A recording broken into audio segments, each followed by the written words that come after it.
Congratulations wano ku Viki Exclusive ne Wonder Boy UG to congratulating a family y'omukyala Rema Namakula wamu n'omwami Dr. Hamza Sebunya abazadde bebe olunaku olwaleero era nga social media ewambiddwa bizenga biyitingana mu ngambo okumala akabanga kawanvu emyaka 2 miramba okuva Rema Namakula lwe yagiyingira amaka g'omukulu ono Dr. Hamza nga tewali zadde nenga buli lunaku buli wiki wabayo blogger aposting anti Rema Namakula ali lubuto wabayo blogger aposting anti Rema Namakula azadde naye ate ne bijjanga bizuuka nti bulijjo bubeera bulimba afe wano ku Wonder Boy UG ne Viki Exclusive twatuuka n'okubeera nga tukulekera ukola stories ezifaanana bwe zityo nga ziraga nti Rema azadde Rema ali lubuto ne tugamba akatulindire ddala ekifaananyi ekituufu ne stories nzijukira gye nasembayo kola ku Rema Namakula analimba kakasa nti ddala kituufu Rema Namakula ali lubuto naye tannazaala I think bangi kumwe mwagiraba story yo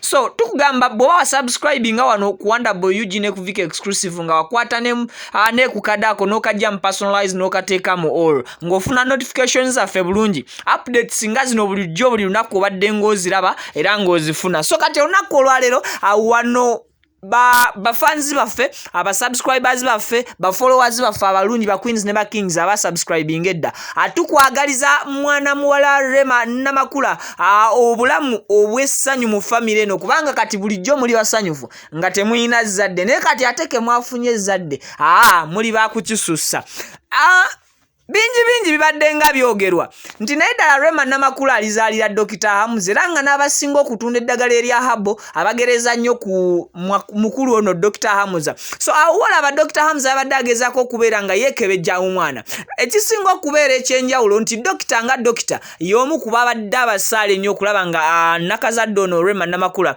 asumulukuka bulungi kitegeeza nti taata ye yazaalisiza oba kati kino bakinyonnyola nyambako kino bakinyonnyola batya taata ye yazaalisiza maama nga bazaala omwana bekibeera bampabudde mu taata Dr. Hamza yazaalisiza maama mukyala Hamza nga bazaala omwana owa Hamza Okay, thank you so much. Banange nzikiriza nkujukize nti Hajati Kaloddo omusomi w'edduwa asangibwawo Wakiso ng'olina ebizibu eby'enjawulo akugamba nti tokoowa bulamu bw'ensi eno ng'ekiseera ky'ekituufu ekyokufa tekinnaba agendayo omweyunire olina ebizibu eby'enjawulo passport simanya ziganye visa mbw ate zeesibye zirudde waliwo ebikutta waawo ajasi yakulombera bulombezi dduwa nabagamba tali mu bikolwa bya kalugo kalenzimbo oba musawo muganda asooka oteekewo ebigere by'abajjajjamu ate bw'otambula tolina kukyuka yakusomera busomezi dduwa n'osimulukuka ebizibu ebikuliko ne bibeera nga bigonjoddwa omwana oyo gwolaba ye muwala wa Kenzo oba ye mwana wa ye muwala oba omwana wa Rema Namakula abadde asembyeyo okuzaalibwa gwe twali badde tuyita last born by then kati essaawa zino si ye last born era we twogerera Maya y'omu ku baana mu famire ya Dr. Hamza jjukira bulungi nti Maya ali ne maama we Rema sikyo Rema yabeera n'omwana ono ewa Dr. Hamza Maya kati Maya afunye omukisa ogusitula kabebi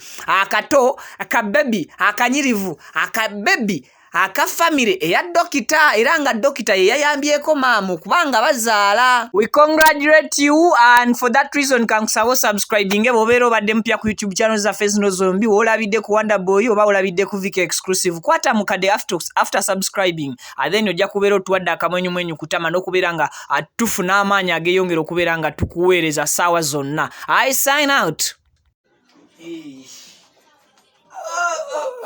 Wani tata wegolodde namu. Ennaku zino bannange. Ennaku zino ki? Osazanga kabiri iti. Okuba wofunaganya kacupa kano. Wake up call. Kosiba kolo wake up. Kano kena jamba biva. Bannange wante sanyu. Okakasa. Oli mu mativu. Ndi mu mativu n'okukirawo. Oba nkomewo. Wanji. Kukyonkoze. Oli wakunzaaza balongo gwe. Babbiva baatukolera. Male kuweyongerayo ka wake up call akalala. Akalala taata. Nkomawo. Nkulinze. Bakyala bannange ebyange byatelera okuva mwagalo wange wetandika okosaka wake up call okuva mu Biva Organic Natural and Healthy Product twafuna akamwenyumwenyu ku matama basangibwa ku Lubaga Road awo ku Access Building ate munnange eddagala lyabwe balikola nga bakozesa obutonde terina side effect yonna gwe nali eyo ng'oli mwami munnange beekwate osanyuse ekisenge kati gwe omukyala ali eyo omwagalwawo bw'abaagaanye gano nkuwagabo genda Biva gula ka wake up call keke yiwe mu magezi gende okamutwalire leka ngosanyuke ye anasanyuka oluvannyuma babayise Biva Organic Natural and Healthy Products bekwate nawe ofuna akamwenyumwenyu